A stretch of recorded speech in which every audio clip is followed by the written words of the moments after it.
Yang pertama adalah penyelesaian tenaga honorer atau yang non-ASN.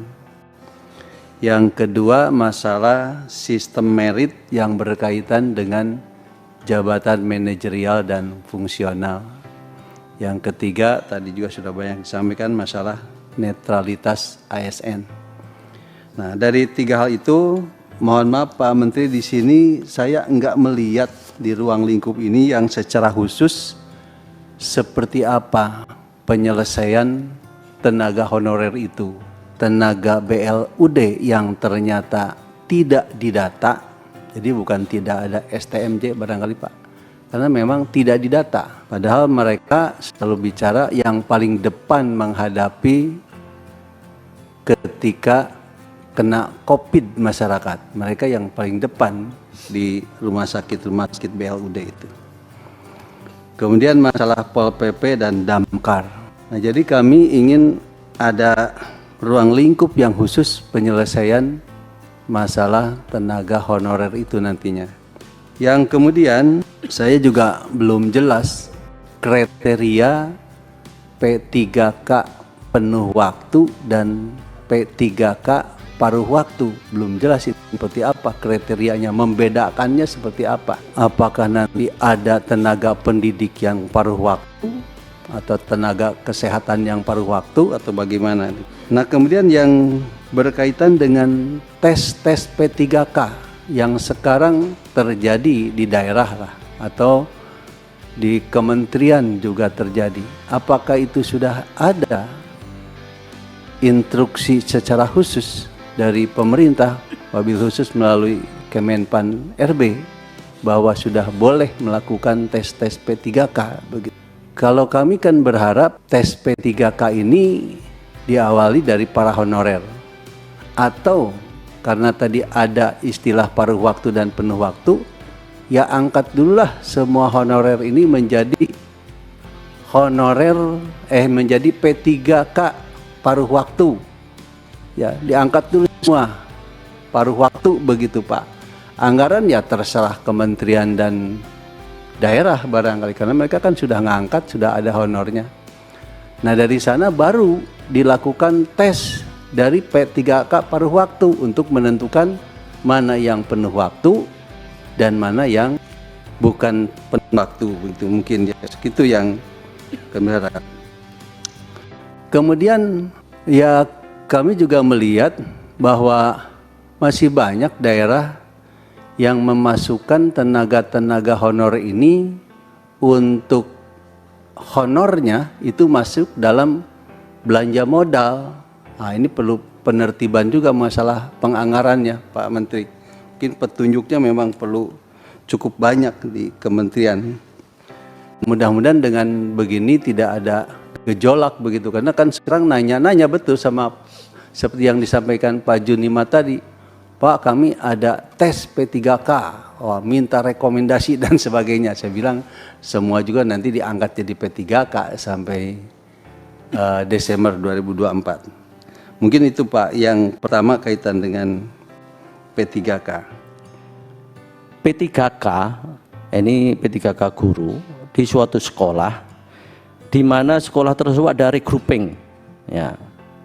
Nah, ini apakah guru tersebut, P3K tersebut, bisa dipindahkan ke sekolah lain? Ya, itu yang pertama.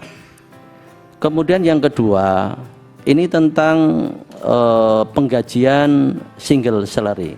Ini untuk P3K yang sudah menerima TPG, kemudian alih jenjang, apakah TPG tersebut tetap bisa dicairkan? Nah, ini nanti butuh aturannya kayak apa, aturan teknisnya. Kemudian selanjutnya, ini banyak kejadian ya sebelum-sebelumnya, ada calon-calon P3K ini apabila sudah mendapatkan penempatan, tapi kemudian penempatannya tersebut sangat jauh dari domisilinya gitu. Nah, apakah hal tersebut akan dipertimbangkan untuk masalah penempatannya? Jadi jangan sampai jaraknya begitu jauh gitu loh. Kalau yang diusulkan itu kira-kira ada zonasi lah, ya jarak paling jauh berapa kira-kira begitu. Kemudian selanjutnya dalam mekanisme pengisian daftar riwayat hidup serta syarat pengalaman kerja. Ya. Nah, ini peserta calon P3K harus melengkapi surat tersebut dan harus membuat surat pengunduran diri dari yayasan tempat mereka ini bekerja. Nah, ini mereka mengusulkan kawan-kawan kita ini agar dapodiknya itu tidak dinyatakan terputus. Nah, ini mohon kiranya nanti dipertimbangkan. Kemudian selanjutnya kaitan dengan pengisian ini kadangkala ada istilahnya itu human error ya. Nah, ini cara nanti menyelesaikan atau mentoleransi jika ada human error ini saya kira harus diberi ruang ya. Jangan sampai membuat proses itu menjadi memperlambat. Kemudian selanjutnya tentang jabatan fungsional guru P3K ya. Ini kiranya bisa mendapatkan peluang jenjang kenaikan pangkat dan golongan. Kemudian selanjutnya bagi yang telah diangkat menjadi P3K jabatan fungsional guru tetapi belum PPG diharapkan ini mendapatkan prioritas untuk segera PPG ya. Ini hal-hal teknis yang sekiranya nanti bisa dipertimbangkan dalam membuat PP-nya. Pendataan tenaga non ASN. Yang pertama, sampai dengan keadaan 1 April 2023 dari 618 instansi yang saat ini ada, jadi pusat ada 80, daerah dari 538, maka instansi yang melakukan pendataan non-ASN itu ada 600 instansi, yaitu kurang lebih 97,1%, yang terdiri dari pusat ada 67 instansi dan daerah ada 533 instansi.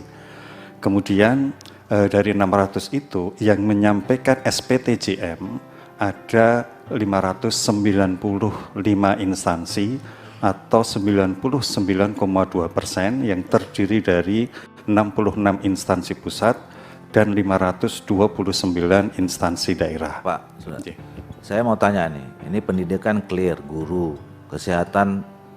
Nah, sekarang begini, kalau tadi misalnya ya seperti tenaga kontrak, Satpol PP, terus driver, penjaga sekolah, penjaga malam segala macam. Ini masuknya di mana mereka? Ada nggak di sini masuk? Kira-kira dari yang 5 ini? Ya Pak. Mohon izin Bapak. Kalau kita lihat itu masuk di teknis, bagian besar di teknis. Di teknis. Ya 609.255.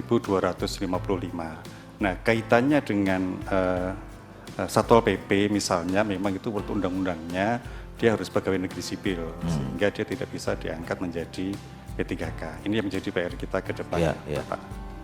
Jadi sebetulnya udah masuk ya mereka itu semua di sini ya. Kategorisasinya udah ada gitu ya. Ya, kita membagi 5 kategori ini memang untuk menampung semua jabatan. Hanya ada beberapa jabatan yang memang kadang-kadang ini agak aneh, seperti misalnya yang memandiin gajah atau apa seperti itu yang nanti perlu kita selesaikan kembali. Tapi yang pasti semua kategori ini menampung semua jabatan yang ada yang kita kelompokkan menjadi 5. Izin ketua sedikit. Izin ketua. Ini termasuk Satpol PP ya, teknis ini. Ya. Termasuk Satpol PP. Iya. Ya. Izin ketua. Silakan. Juga menegaskan juga. Karena saya pernah didatangi oleh penjaga makam dan sebagainya DKI ini. Dinas kebersihan, dinas sosial yang merawat ibu-ibu di dinas sosial juga ada. Yang memandikan anak-anak dan sebagainya itu mereka juga sudah honor itu. Dan lucunya bagi saya mereka disebutnya sebagai tenaga administrasi. Menurut saya mereka bukan tenaga administrasi, harusnya tenaga teknis harusnya. Ya, waktu itu saya didatangin. Mudah-mudahan sudah termasuk juga itu, Pak. Iya. Makasih. Nah, sebentar. Pertanyaan berikutnya, kalau semua kategorisasi sudah masuk dalam kategorisasi ini, kenapa masih ada yang belum terdata?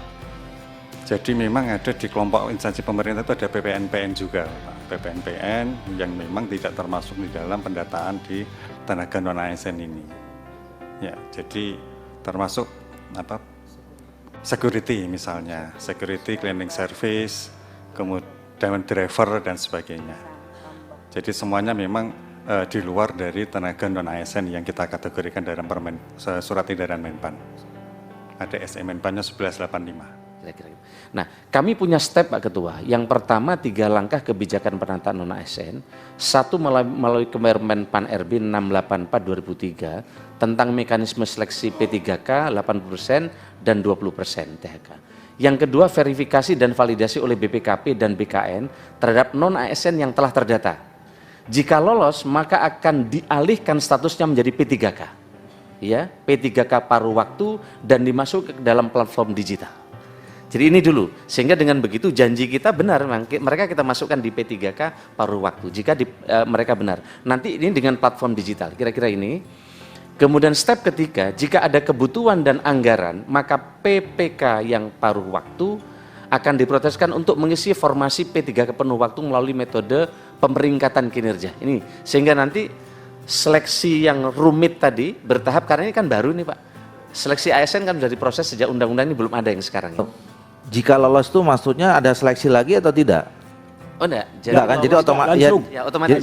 Jadi jika lolos nih kan kayak ujian gitu ya. Jika apa ya? Oh baik. Jika terdata lah kira-kira gitu kan. Kan yang mau dicari kan Jika data datanya terdata benar. apa tidak kan kira-kira gitu ya. Iya. Tapi yang perlu diklarifikasi bahwa ini step 2 ini tidak ada seleksi. Iya, tidak. Oke. Jika valid datanya.